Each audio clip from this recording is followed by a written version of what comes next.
everybody should have our the teacher's guide, updated teacher's guide, the new and improved teacher's guide. Does anyone not have this? Yeah. Okay.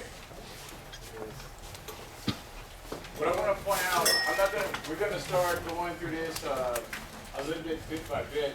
Some of these things we've already covered today. Like for example, the history.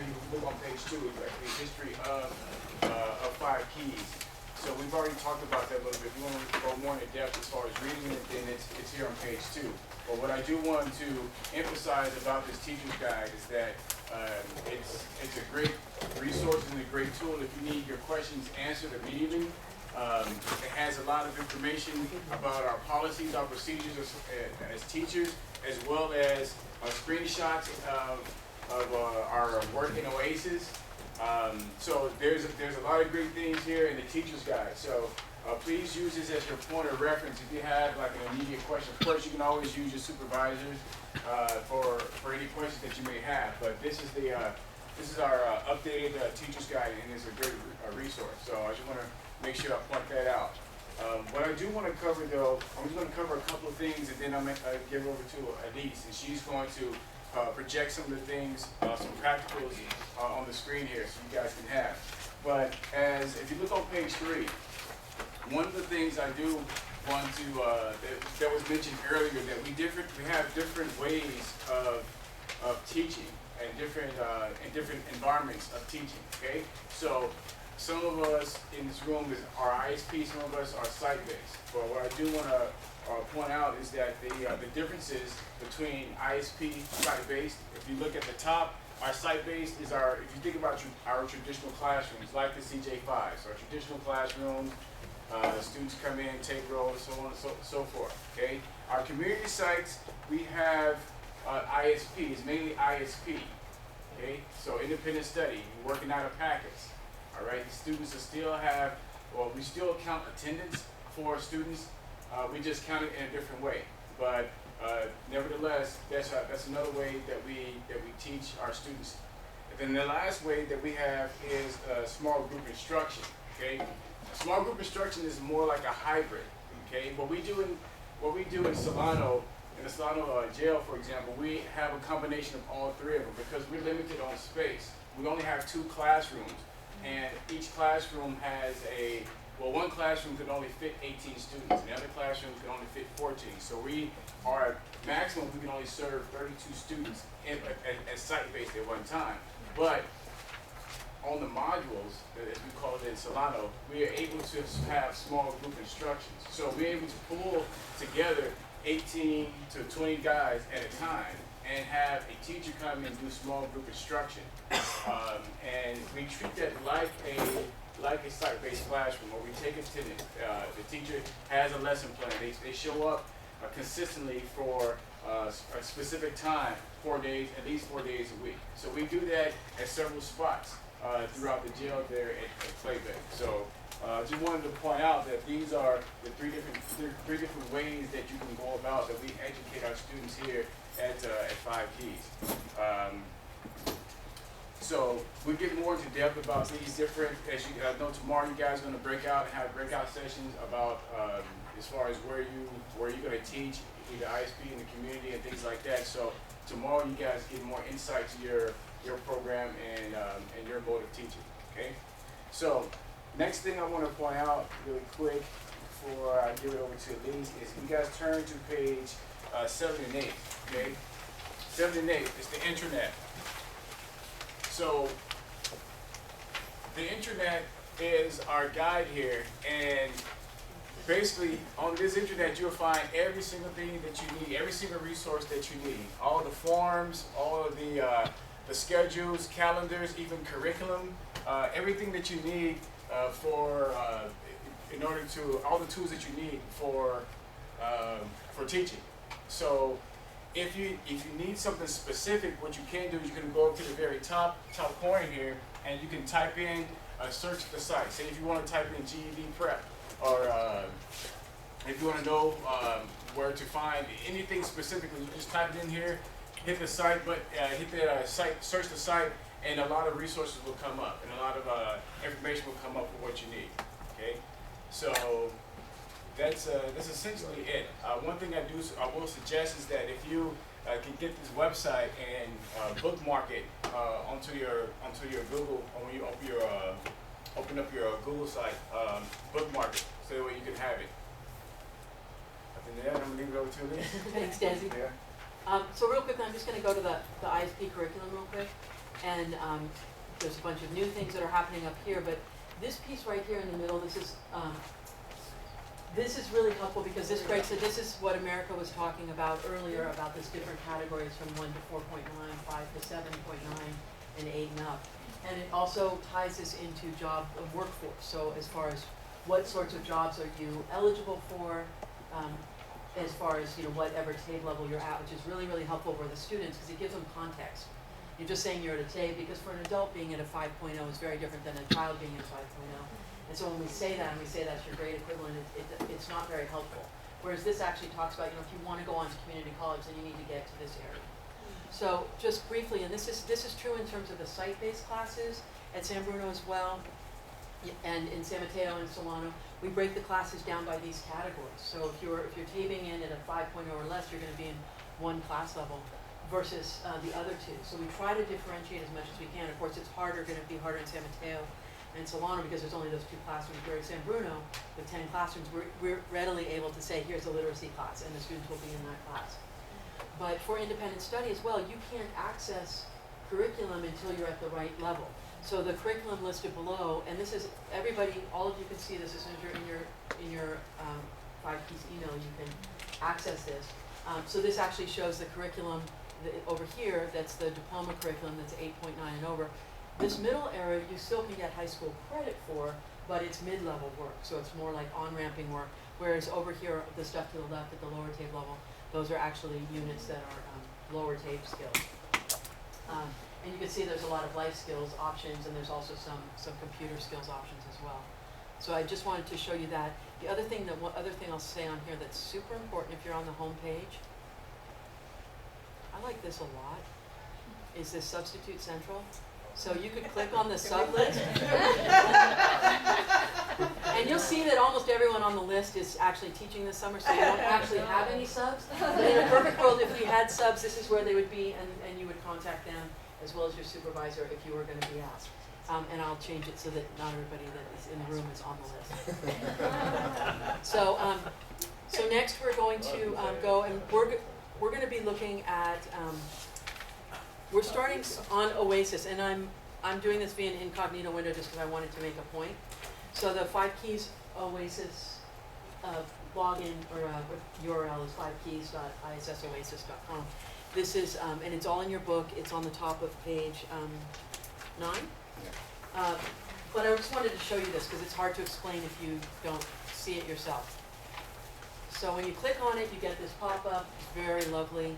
The little guy is doing his work. You're going to type in your login and password.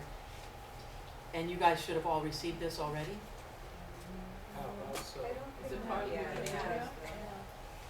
Lisa, you wouldn't have it, but all the teachers should have received an email with the login. No? Okay, we'll get that out to you by the end of the day. Did you get this? I got the email.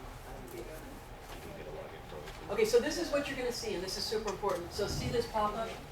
Oh, it's got the X. So when you guys, first, this is super important, especially if you try to log in and do your grades or something at home. You're going to get that pop-up on the corner where it's the X. You have to click on it, and then you're going to get this thing, and you want to say always allow, and then done. All of Oasis operates on pop-ups. So like Desi said, bookmark it, but then the first time you do it on any computer, you're going to hit this, and I can't tell you how many calls we get like, Oasis is broken. No, it's just a pop-up. Now that you did that, you're going to right-click and reload, or refresh, whatever comes up, and now it shows. Is that all in here what you just said? No, but you're never going to have that problem again, Baruch, after you do it the first time. So if you get stuck the first time, we'll walk you through it. I just thought I'd minimize those calls by... But it's already set up on your computer at ECS anyway, so it doesn't matter. But how to get in? It does say it actually. You're right, Katie. It does say it. It's just confusing. I know we set it up. We were thinking, how can we do this? So this is what you see. Every teacher sees this same screen when you open up. And we're gonna show you guys briefly, kind of like all of the pieces of it, but you see two different things. So I know half the room is gonna be site-based at CJ5, the other half of the room is gonna be independent study, so I'm gonna walk through both windows, okay? But I want you to kind of see one another. So, and we're just kind of going by, we're on page 9. So a site-based teacher, their worldview is courses. So you're gonna click on courses, it's 2017, school year 2016, 2017. All the courses that you have are gonna be there, they're gonna show right here. They're already there for everyone. Your courses are already in, I could log in as any one of you and your courses would show up. If you wanna go into the course, so throughout Oasis is this blue button, that's how you click into it. And Oasis is a one-click system, so you just wanna click it once. You don't wanna click multiple times. It's running to the internet and looking, and every time you click it, you're just sending that message again and just slowing things down. So this pulls you into your class, which is Urban and Agriculture Aquaponics, which is a super cool class at San Bruno. All of the students that are enrolled in that class for the summer semester are listed right here in alphabetical order. The A is student status, so only active students are going to be enrolled in your class. Notice your 12th graders are asterisks as so they kind of jump out at you. You want to keep track on those folks in particular. And then you have all of these buttons related to your students. When we get to independent study, the buttons are exactly the same. So we're going to walk through those in a minute. But as far as your courses, you're in the course. Each of these buttons is a drop down, and all this is in the book. We're just walking through it so you've seen it, and then tomorrow hopefully we'll have a little time to do it. For your grade book, and I'm sorry that I can't make the screen bigger, but here's your course. You could actually, there's nothing in this course. This is a blank course for summer starting. You can actually go in and import, and this might be less relevant to you for summer, but if you're teaching a course and you're like, I want to look at what the last government teacher did, you can just literally go to import, and then you get this drop down that why did Sherwin leave me? You get a drop down, which maybe we can kind of see. And all the courses are there. You can see the teacher who taught it, the semester they taught. If you want to do, let's say you want to look at bicycle repair, bicycle maintenance, whatever, you can click on that here. So in this case, we're actually going to be teaching an aquaponics class, which is urban. So there is a lot of classes in here. Urban. It's up here somewhere. It is? Or not? What's it called? Urban agriculture. That's what I don't see it. Well, anyway, let's say we really wanted to do that government class, or that U.S. history class. Let's see how Sherry's doing. So you would click on it, and you would say, fine. There's no assignments. Gotta love it. Okay. Desi, he set me up. Okay, so anyway, but you could import. You could go in and look at what other teachers had as their assignments. This is actually a perfect function if you're going to stay with 5 keys and move forward. This is a great thing. You're like, I already set up my grade book last semester. Boom, I just roll it over. It's really straightforward. Once you're in the grade book, adding assignments is super simple. Just click add. The asterisk, a red asterisk anywhere in Oasis means it's something you have to enter. You can't go forward. So 711, 2016, and in here we have all the details of grading. You want to space your grading apart. You need to do at least 2 grades per week, 2 grades per week, and you don't want to do them back to back. So you don't want to do Monday and Tuesday, put in an assignment. It needs to be Monday and Wednesday, or Tuesday and Thursday, or Tuesday and Friday. So that, because students come and go, it's open enrollment, open entry, open exit, so we never know when they're going to be here. But someone that's here for 3 days, we need to capture that.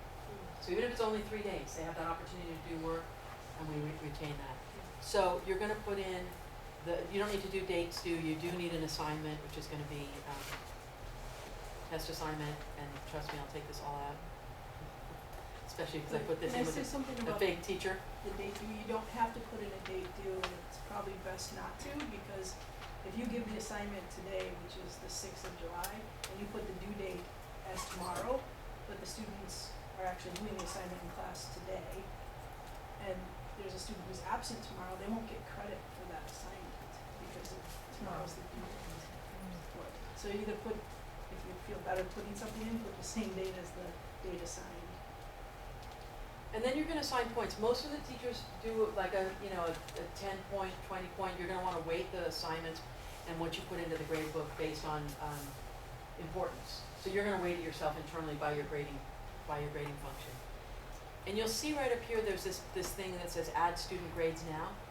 You only wanna use that if you've already entered the attendance. Because OASIS is tied to attendance in the sense that once we enter everyone's attendance, and I would show all of you as here, then America, who had to leave, would show as absent, and when I put in the assignment, it wouldn't dock her for the fact that she's not here, if that makes sense. Then you're just gonna hit save. It's that simple, it takes 2 minutes, and then you have the option to add the student scores here, and you'll see what I mean. Here is all of the students. It's defaulted to N for everyone now. That's why you don't wanna do it before you enter the assignment, because right now everyone is not affected. So that means it acts like we're all not, it's trying to think for us, and it's saying we're all not here, so that we're not gonna hold it against us, or we'll bomb the assignment. Does that make sense? So that's why we don't wanna do it in that order. Okay, and these are all cookie crumbs. They'll take you back to wherever you need to go. So we can go back to the course list, we can go back to your courses. There's only one course in this case. I'm gonna, Maybe it's under the urban language. oh yeah, maybe. Yeah, you're right. Shall we do that? Let's go look at, let's try to actually import something and see if it works. Need to close. Sorry, not where I was.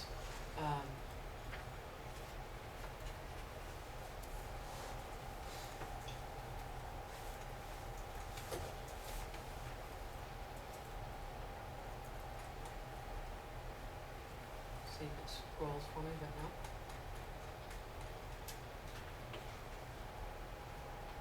Yes, good job. Thank you, Suzanne. Okay, and now I've got it, and I'm gonna say find, and it's gonna pull up. Okay, Maybe it wasn't often. to tell you the truth, this is not normal. There are actually assignments in there because I looked at semester 4, so I wasn't embarrassed doing this. So I think for some reason it's just not pulling them up. So I'm going to jump back for a second to last year, just where we could. So I wanted to show you a teacher. I wanted you to see what you're going to see when you first look at it, which is it's a blank screen. But now here's at the end of a year for a teacher who taught both independent study courses and site-based courses. So once you're in the, we could click into any of the functions here, the human biology, the human body, click into the grade book.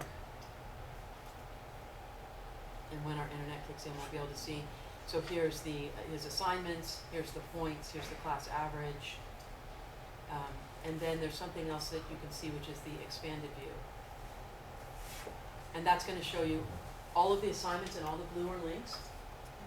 All of your students are, so you can go to the individual student from this window, or you can go to the assignment. It's showing you the percentage of points. Like here is this student, Victor, did not do this organ functions packet, so he got 0 points out of 27. Can you put excuse, like, let's say he didn't enter the class until after that, or is there an excuse? So see this blanks in here? If he didn't enter the class, it was not in the class, it would be blank. If he was in the class but it was excused, it's not going to reflect negatively against him anyway.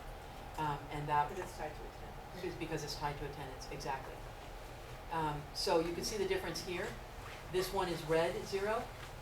This student was present that day, and it should have affected him, whereas this one is black 0, it does not affect him. So that is the brief rundown of grades, which I did in the wrong order. As far as attendance, I'm going to jump back to that. And when you're actually doing this stuff, we'll be able to help you do it again the first time because it's confusing. Enter attendance, you get basically a calendar. Again, everything that's blue is a link. You're going to click to Monday. Now it's Monday morning and you've finished your morning class. You're going to come back to the teacher area and you're going to enter your attendance. You want to get that done as soon as you can. And you're going to say add. It's going to default to attend. Can we do that for ISP? No, this is site-based, so we're going to get you to ISP in just a minute. So it's going to default to attend, so really want to pay attention. Don't just look at that you've got 21 bodies in your room and 21 bodies on your list and assume that they're the same. You want to make sure that it's really Melvin and Michael and Brian and David. And then you're just going to say save. If everyone is present, just click save. And it's going to lock it in like that. This won't happen much in San Francisco, but if you have a reason, if you wanna put something in the class notes that's just for teacher use, like, there was a fire drill, class was interrupted, not something academic, but more just like anything that pertained to the entire class. Lockouts, this box is like, so if the class was canceled for some reason, there was, something happened recently and classes were canceled, you would just click that, and then if you wanted them all absent, you click back here and that'll do it for you manually. So we're not gonna save that.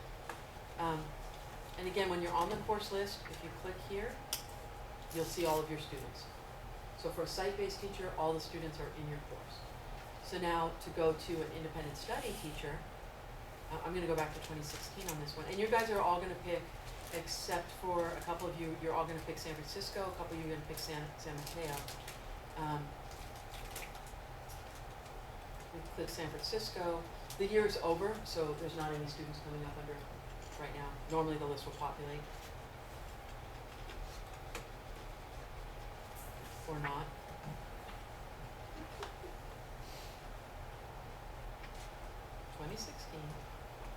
Student lists, all students. And wouldn't it be great if they just came up?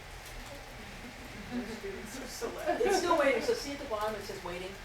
So so there they go. So it just takes a minute, so that's the example of like why you don't want to keep clicking, because all we're going to do is slow it down.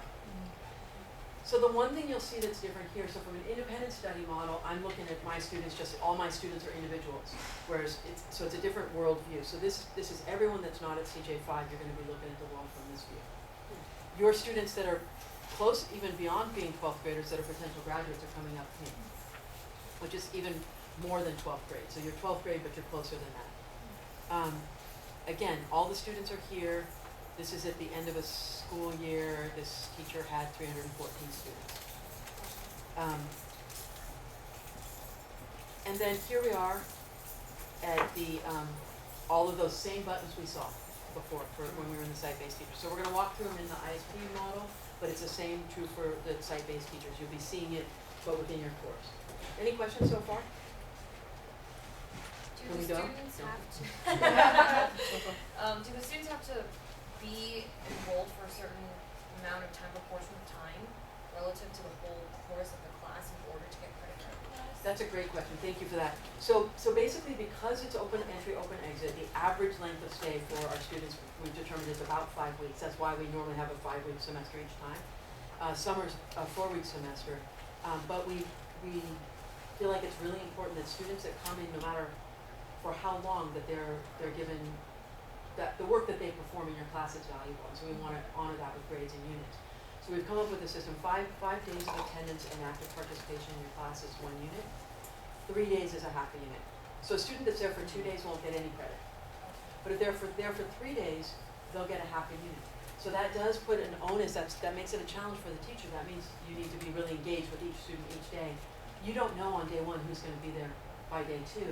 And so there might be the end of the semester, and next semester, and there might be the same student that's been with you for a whole year. We have some students like that. So that 5-week average is really a variable because many people are there for 2 days. Do we typically get to know how long each student is expected to stay? No. Sometimes the students will tell you, I'm going to court tomorrow, I might be back. Or sometimes they'll say, you know, I'm here for a long time, so I'm really going to knock out my diploma. Okay. So We just don't know. 87% of the students in San Francisco County Jail are unsentenced, meaning they're waiting for trial, they don't know yet their outcome. So some of them could be there for a long time, the longer time people, more serious cases. Some people are there really short. So is it site-based, how does that attendance credit fit in with assignments and the grade? How does it? Well, you're not actually, I'm gonna, No, but it's site-based. yeah, does anyone on site that's teaching site-based have that same question, or, because otherwise I'm gonna keep you on ISP stuff, Susan. What was the question? Well, you get credit for attendance, so you get 5 days, you get 1 unit for every 5 days you're in attendance. So how does that fit in with the assignments and their final grade? Course. Right. Yes. Because you're entering the assignments and you're doing at least 2 a week, so you're hitting at least that student, even if you're only there 3 days, you're hitting at least 1 assignment that's graded. So that's documented. So that grade ties to the units. Or how do they get the units for the attendance? So you, Like if they don't pass the assignments, even though they're there for 3 days or 5 days, if So they still get flunk, credit? well, if they flunk the assignments, then we have a whole procedure that's, we call it the notice of improvement or notice of impending failure, and you could, then that student would flunk that portion of the class. If they're there less than 3 days, they don't get an F because they just weren't there long enough, it's out of their control.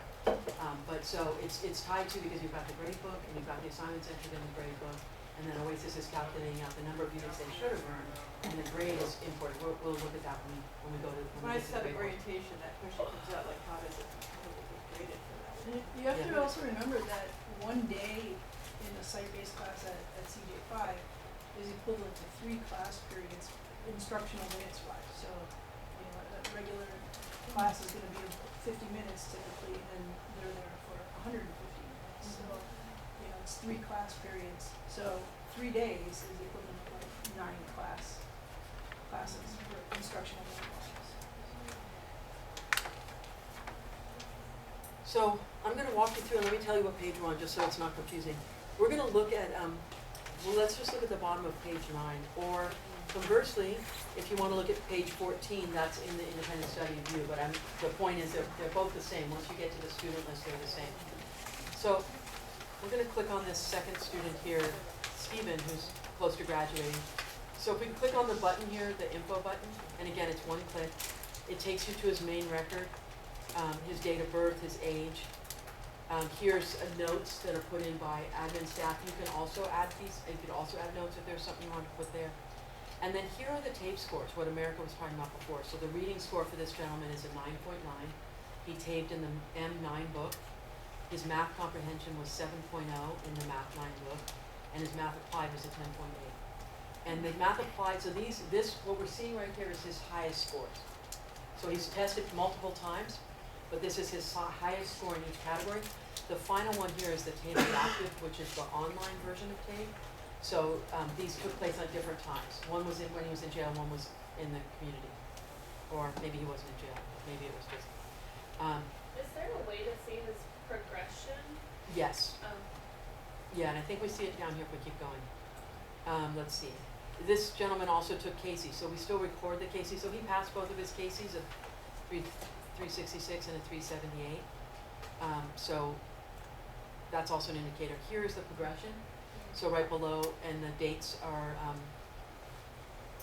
here, and you could see when he did each one. So he actually tested higher here in the M9 at a 9.9, his first test.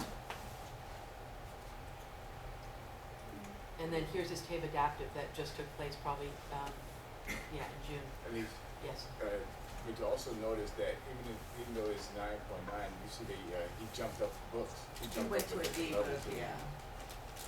Oh, okay. Good level, difficult, yeah. Right.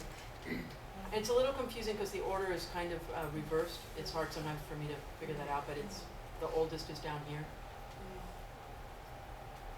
Also, down here are all of the uploaded documents. So the example that America was talking about the language test outs, he took one of those and it's uploaded here. Here's his Cache Creek transcript from his prior school, his GED transcript. We upload all the enrollment forms as well. Transcript requests and his test ticket, that must have been for, I don't know, GED or something. Also, teachers can upload, so you would just click here, you would choose the file off your computer and you would just upload it. So let's say he did the TABE Adaptive in your community site, you would print out the test out, or not print it out, you PDF it and just upload it. Then it would be in there. So now I have to kind of go back to students and wait for that thing to pull up. It's easier when you're in the current year, but this teacher is actually off for the summer. Somebody has a job this summer because he's off. So that's a good thing, we're not complaining, right? So back to Stephen. So the info thing under the schedule, and I'm just gonna show you the ones that you most often will use. So this will show you the courses he took. So he took algebra, he got two units with an A.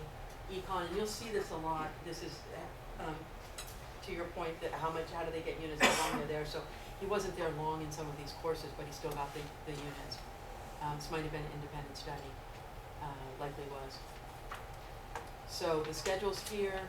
If you were going to add a course, so independent study teachers add course, site-based teachers don't. So you would add your own course.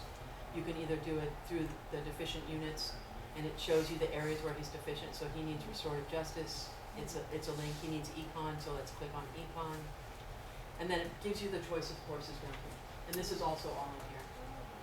And you would just click and add. It's going to default that me, Matt Milton, is the teacher. And then HQT, highly qualified teacher, it'll has any of the teachers that you can pull for that. So I'm not saving any of the stuff I'm doing.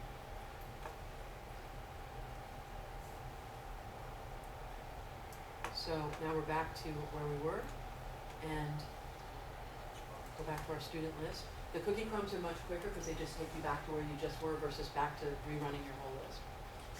And let's see what else is important. So info schedule, transcripts. So, and I don't know if Steve mentioned it or America when we first were starting, but we have 3 charters. So we have 5 Keys Adult School, 5 Keys Charter, and 5 Keys Independence High. So you will see that sometimes various places. So here's 5 Keys, that's a charter school. When you see that, that means they were at CJ5. I mean, in San Francisco, anyway, that's what it means. Independence High, that's also us. So this is the, in 2015, I don't know where he was. Or Algebra in 2016, this is in the program where he was at the Jericho Project. And this student will not have an adult school likely, but he could. So some of these courses scattered throughout each learning area. Sorry, you can't see them both all at once. And so this shows us that this student has 219 units. It's 180 units to graduate. The student has more units, but not necessarily in the areas he needs them. So here's what's deficient. And I wish you could see it. Can you see it now? Yeah. Okay, perfect. So he is deficient in restorative justice, which is a required course, and you'll see it lands up here under English, or it can also be taken as more of an experiential course, how they do it, say in the APOD or different keys to change. He also needs econ for 3 units and 3 units of world history. So this gentleman will be graduating any day soon. I got Shanley and then Oh, Viola. I know you're gonna go over it later, but you'll see the transcript tables looking differently depending on cause I just noticed it, cause he passed the casing, so he's on prior. He's on the old right? Yeah. We probably don't have too many left. I hope we don't. Well, hopefully That's what I not. was thinking, I was like, oh, that's weird. On the 2012, I mean, Give yeah. it Yeah. a guy. So we just changed our graduation requirements when Casey went away. So this is the old transcript. We grandfathered people in who've maintained continuous enrollment. So we don't have that a lot, but a lot of our students leave and come back frequently. So he's continuously been enrolled, so we're still honoring that old agreement we had with him for those units. But so Shanley's absolutely right. You'll see something. If you see Casey, it's going to look different, and it's going to look different down here. And it actually, for independent study teachers, will depend on which classes you add. So that is a good point. But we should see who's on the old one. This will be the more rare one. I picked about him. But yeah, I think you're right, Yeah. I don't have very many. Yeah, thank you. That Yeah, sorry. actually Is that was same question? my question about the Casey, because I know it's gone and before I had to worry about it. So now we don't do anything with it Well, unless they're like grandfathered in. well, here's a new guy. So and this shows you his scheduled start date. This guy might not have a transcript yet. Let's look at him just as a point of comparison. Okay, he does, great. So we request, as soon as we get the enrollment, we request the transcript. As soon as the transcript comes in, we have someone who analyzes it and enters it. So I'm glad that this one's in. And let's see where this guy is. So he's got 142 units, and you'll see it looks very different here. We've got these categories: advanced English, advanced math. We also have vocational electives of computer technology, which we added, and vocational electives 5 keys. So that's coursework that pertains to specifically to the 5 keys: family, recovery, education, employment, and community. That was a test. Also, it carries the Casey scores down here as well. So this student passed, but conversely, just like the other student, we're not seeing the Casey units because we used to give units for that. So yeah, so this might be a better one to look at. So he still has a number of units to go. Everyone will ask this, why don't we put the deficient total at the bottom? And it's because sometimes it's confusing because there's subcategories, And so people get confused, so we just, rather than telling the student the wrong information, we took out the total. So it's like you could say, okay, now you need 1.5 of art and foreign language. You need 5 advanced English. The restorative justice will count towards that advanced English. So it'll knock out both of those 5s. That's why it's in black. It's like a subtext. And if you have students over the summer that are getting close, I mean, certainly if somebody was filling in for math this summer on that student we just looked at, that student's going to graduate, or probably maybe over the summer or very early fall. But that could be, you may have students in that situation. So if you see someone getting close, let us know. Yes. So for the units that are deficient, those are kind of our marching orders. Like, okay, let's focus on getting them these units complete, and the different books for the community-based sites, they correspond to each of those units. Right? Exactly. Okay. Exactly. For the whole independent study thing, we're going to talk a little bit more about that specifically tomorrow. Yeah. I recently had a student who his attorney came in because he was classified under the foster youth, and we had to request for his units to be, his credits to be changed. That goes straight to, to jail. But how? What is the number difference of required credits for someone, or is there? It's There is a 130. Oh, it It's is 130. 8167. Yeah, They're yeah. under the foster care youth, so it's 130. Then they don't have to take the restorative justice. Gotcha. They're exempt from certain courses that they have to take. Oh, okay. So Jill's gone now, so Okay. that would be Maria now. So No, they're- it's somebody else. It's so somebody they'll be else. exempt from certain required credits that Five Keys has. Right. So Okay. let me just say, so that's really, really important. So if this pertains to homeless youth or homeless let's say transitional age youth, foster care, and also some juvenile probation. So it depends on when it happened, the year it happened, because one of the laws passed in 2014, one passed in 2013 or 15 or something, and each one has a slightly different thing. So we send that all to one individual who checks to make sure that those, and I want to say, I'm not sure, 100% sure that we have that individual yet. We do have them, I'm just waiting to see if it's confirmed before I say. And so they check it, they verify it, they contacted the probation office, did it happen during this time? And in all 3 cases, the goal is, was your high school education delayed because you were under homeless, foster, or in probation? If not, so if I went to George Washington High and I stayed through for 3 years and dropped out and came to Five Keys 5 years later, that might not pertain to me. So it really depends. It depends where you land in those things. It's not an automatic too. I could have been in foster care, but I was in a stable foster home, went to the same school for all of high school, then it doesn't apply to me. But if I got bounced around, if I got bounced around and had to change schools, then that's Then when it you're would apply eligible to for me. that. So perfect. I think that's it as far as the bubbles. You will see. So here's like a difference. This first student here has an X under WPRs, which is going to be, for those of you in the communities, your favorite term is going to be WPR. You're going to love it. At the end of the year, we're going to give you a cake that says WPR. And that stands for Work Progress Report, and that's how attendance, what Desi was referring to, that's how attendance and academic work is tracked through the WPRs. This X means that student is a site-based student. The fact that there's a bubble here tells me he's an independent study student. So I pulled up a teacher that has both, so you can see both things happening at the same time. So if you are a independent study teacher, and we're looking at, just to kind of keep you guys honest, or me honest, page 13, if you were going to, and again, all these buttons at the top are drop down, so you just hover over everything. Student lists, attendance, print documents. So there's a couple different ways you're going to print. If you go to your attendance sheet, you can, so anyone that's at 2 sites, so like Rose, for example, your situation, you could go and you could print for one site or the other. So for Matt, we're going to go to Jericho, and oops, I don't need to put the site in. Again, you only need to put, if you only have one site, you don't have to worry about putting anything in here. It's just if you do. The track is important. Your track, for everyone here, is going to be SF. And these are the dates, the periods. You guys are only going to be concerned with the first period, but in this case, I just want to pull up his last list. So what this does is this pulls up the students list from 6-6 to 6-22, which is the learning period. Your learning period is gonna be the summer. And it shows you every student and their age. This is important for special ed. You wanna give special consideration to anyone 22 or under.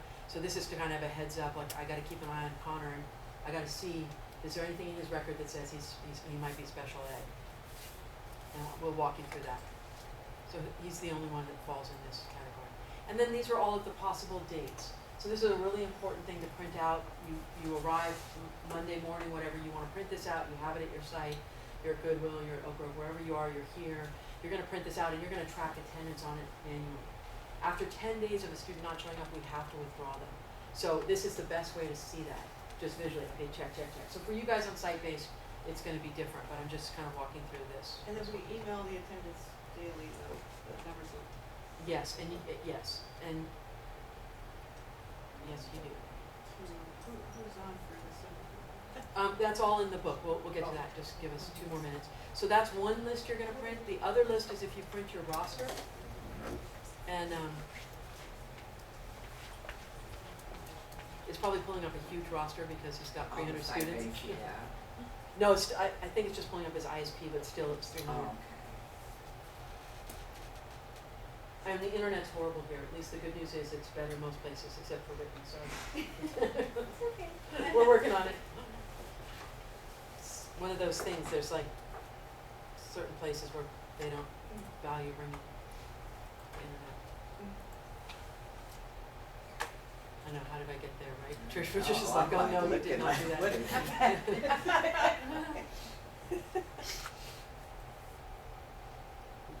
Take 2, scene 3.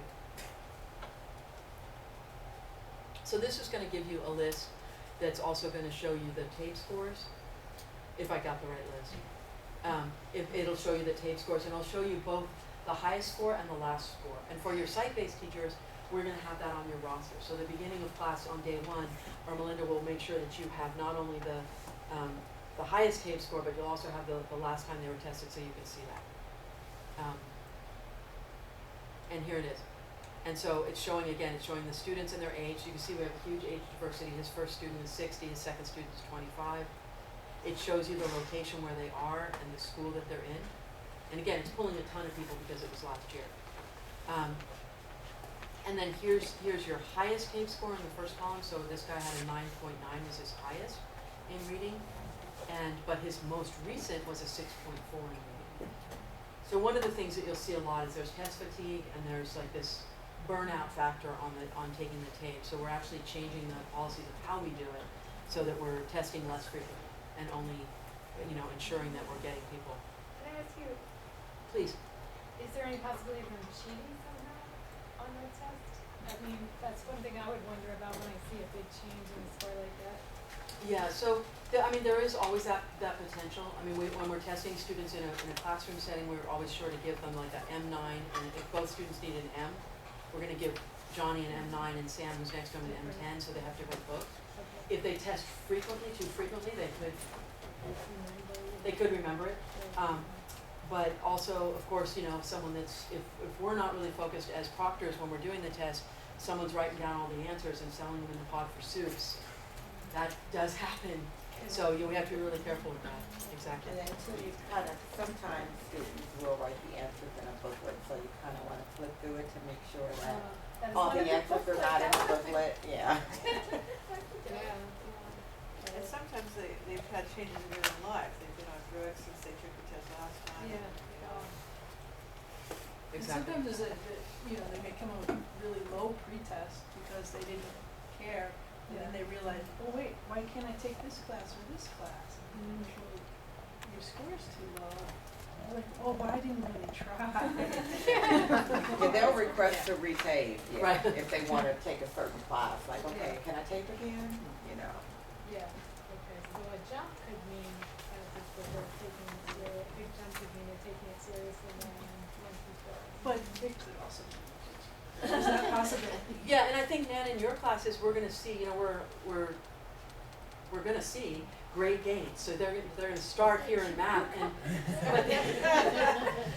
At the end of 4 weeks, and you get 2 cakes, you get, at the end of 4 weeks, they're gonna have this really focused math instruction that is gonna result in a change, and it's gonna be really clearly the start of class and at the end of class. You know, and often in the like real math specific or English specific classes, we even encourage teachers to fold that into your grade book. But that's part of it, it's like, hey, you know, you're adding that in, that's one of the assignments you gave them this test. So, that would be to be expected, and for some students that just came back in and they're not thinking quite right, and then suddenly they get a couple days of instruction, sometimes they can kind of remind them. That's true. So just to go back up for a minute up at the top, so we've got the things that are important. If you're ISP teacher, you're gonna go to students. If you're a site-based teacher, you're gonna go to courses. Support, I'll show you. There are manuals, but everything in OASIS has been modified for 5 keys, so really using this manual. And I think the thing that is really true, like Desi said, this is a really great resource. Pretty much everything you know to be successful teaching at 5 keys is in here. So if you have a question, it's in here. If you are stuck on something, it's probably in here. Feel free to ask, but we've tried to give it to you this way so that you have that reference, because I know when we're talking, there's a lot going on, we're talking really fast. This instant email, I'll just hit it. If you see this little guy, it says it's a bug. That's really a bug. If you see that bug, it means that there's something awry. And you can answer by hitting all of these red asterisks. You can send an email to the OASIS engineer who will fix that bug. But you need to fill in all the things. What were you actually doing? What student were you on? What's your password? What's your login? So anytime you get stuck, you're going to ask, the first thing we're going to say is, what's your password and login? Because I see something from different as an administrator. That's why I'm showing you as a teacher. So I can't see what you see, so I need to know how to get in as you to reproduce the problem in order to fix it. Something that's just a red error or you can't get to something is 9 out of 10 times something we can fix internally. So you don't need to hit this bug. But if you do, then at the bottom, which unfortunately I can't show you on the screen, but there's a little button that says send. That's a new bug. It's a new bug. That was a new bug? Yeah, it used to be bigger. No, it's bigger when you get it on your screen. It's Oh. he's about this big. He's Yeah. really cute. So reports. So it's really, from my perspective, that you're going to use students, courses, and reports. There's a couple of things that you can do with reports. We'll walk you through when we get a little bit closer for the independent study teachers. This whole work progress thing is in there. I'm going to jump back to site-based teachers in a minute. We're going to come back to this course attendance piece. But those are really the three, this area for independent study teacher and course attendance for site-based teachers. Questions, please? No? So there was a question that came up, and there was something I skipped. What was it? Oh, final grades. So I think that came up as a question from a site-based perspective, right? Courses. So once you've got you're in your course, here's your courses. You also have final grades right here. So you could just click on, let's say we want to import our courses. And again, this is everything I'm saying is in the book. But to show you it here, you'll have this button. And this is new. You'll be happy. There's one button now. So instead of there used to be, we saved a click. So for this student, he earned 96%, which is an A, and he earned 3.5 units. So this shows you that this student attended 19 days, and 5 days were 5 days equals 1 unit. Because sometimes that changes based on the length of course. So it's already calculated for us that it's 3.5 units, and it's an A. All you do is click the button and post it. In this case, this student here earned 0 units, so we would not import this F. So that's to your question, Elena, right? We're not going to import it. Conversely, if there was someone, this gentleman, he should have earned 1.5 units, but he got an F. We're going to import that F, but with 0 units, because in fact he truly did get an F. So for anyone that we give an F to, we do the notice of failure. We sit down and talk to the student. We want to do that soon. So if it's a 4-week semester, by the end of the 2nd week, you want to be in conversation with that student. You want to be talking about, here's the pieces you have to do to improve your grade, or here's the assignments, and we want, to get your grade up. Do those conversations happen one-on-one or sometime during the class?